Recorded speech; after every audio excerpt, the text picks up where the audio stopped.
Our next speaker is Kaley Taylor. The title of her speech is Be Open and Be Aware.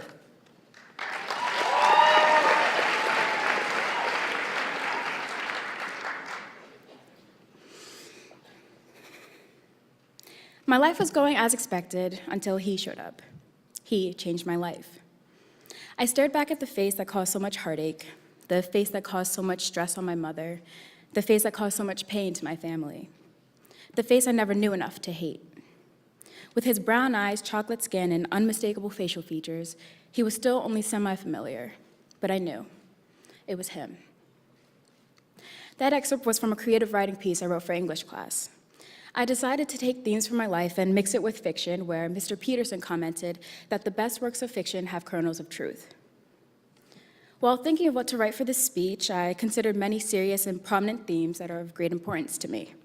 Racism, being the only girl wrestler in the high school, my perspective on global issues, and exclusion at Pingry, but eventually I settled on spreading a message that everyone at Pingry should sit and listen to. Last year, I was talking to one of my fellow classmates who was upset about a joke she overheard about epilepsy, a seizure disorder. This classmate has epilepsy and was confused about how people could laugh about something that has had such a serious impact on her life. As I comforted my friend, I couldn't help but think about the types of students at Pingry. While many are smart, sympathetic, and caring, there are plenty of students who make jokes about sensitive topics daily. Sadly, these are often the same people who fail to realize that not every student at Pingry is fortunate enough to drive Teslas or to live in rich neighborhoods. Don't get me wrong, I am truly grateful to be at Pingry, and I don't envy those whose life is vastly different than mine, but it's still easy to notice how my life after school is different than most of my classmates. As I thought more about it, I realized that those students have their own unique stories and hardships. They have no idea about what could be going on in someone else's life. I feel as though I'm more empathetic towards others because my father left my 3 siblings and me when I was 3 months old. My mother had to take on the role of both parents and is still the strongest and most positive person I know, and I am so proud of how she handled everything with such grace. As my second eldest sister, Kelsey, grew up, a lot of that responsibility was shifted onto her. While being in school and working 2 jobs to pay for college, she was still helping out wherever and whenever she could and graduated with all honors. I believe my eldest sister, Kara, was hit the hardest emotionally and went down an alternative path despite the opportunities my mother provided for her.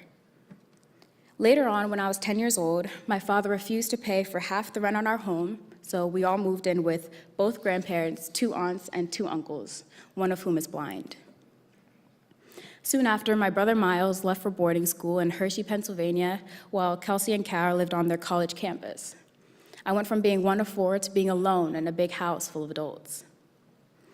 Soon after, I was forced to drop all of my sports. Between dance, swimming, gymnastics, and ice skating, it all became too much not only for myself, but for my mother to take me back and forth. For the past 6 years, I have lived with my extended family, and in that time, I've grown closer to them. In that time, my warm, kind-hearted grandfather passed away. In that time, there have been many family feuds. In that time, Kara drove a wedge between us.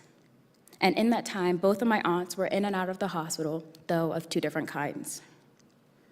Though I grew up without a father, I'm glad he wasn't there. I feel as though I am the person who stands before you today because of everything I've gone through in my life.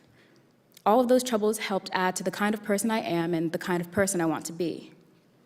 I was worried about how people may view me differently because though I am and always will be the smiling, sure, athletic girl wrestler at the Pingry school, I didn't want my shared story to be something that changed the way people viewed me. I didn't want to become the object of my friends' and teachers' sympathy. I don't need your pity, but I do want your understanding. I want others to understand that everyone is dealing with something. I wanted this to be a message to everyone. Just because I'm smiling on the outside may only mean that I am grateful for the life I was given. Though there are many troubles in life, the only things I could rely on were my family, my friends, and wrestling. Wrestling was the only time where I could forget about the things that were happening around me. As I prepared for my own match, I watched the wrestlers before me and realized how much I loved being there. The crowds cheering, my coaches yelling advice out to our wrestler, even the smell of the mats. I looked around at the team I've grown so close to and saw how we've all been there for each other. We lost together and we won together. This is the kind of mindset Pingry should have as a community. Once I wrestled a very aggressive opponent and ended up on my back, getting pinned with only 3 seconds to spare in the second period. I was so upset and angry that I sat alone and watched the matches in silence. As Coach Sullivan talked to me, one of the captains in passing, Zachary Dobson, was somehow able to say exactly what I needed to hear. He said, "It's okay. It just means that you care." I hope that after hearing my story, you will also care. Care about those around you and whose lives don't resemble yours. I hope that you will remember that your actions, as well as your silence, can either hurt or heal. I hope that you are all more open and will keep in mind that what you say may have a stronger impact on those around you, even if that is not the intention. I hope this inspires you and motivates you to want to learn people's stories and connect with others on a deeper level. Let's be real and have real conversations. Let's continue to learn about our Pingry community and make progress integrating it. If you're willing to listen, then I'm ready to share. Thank you.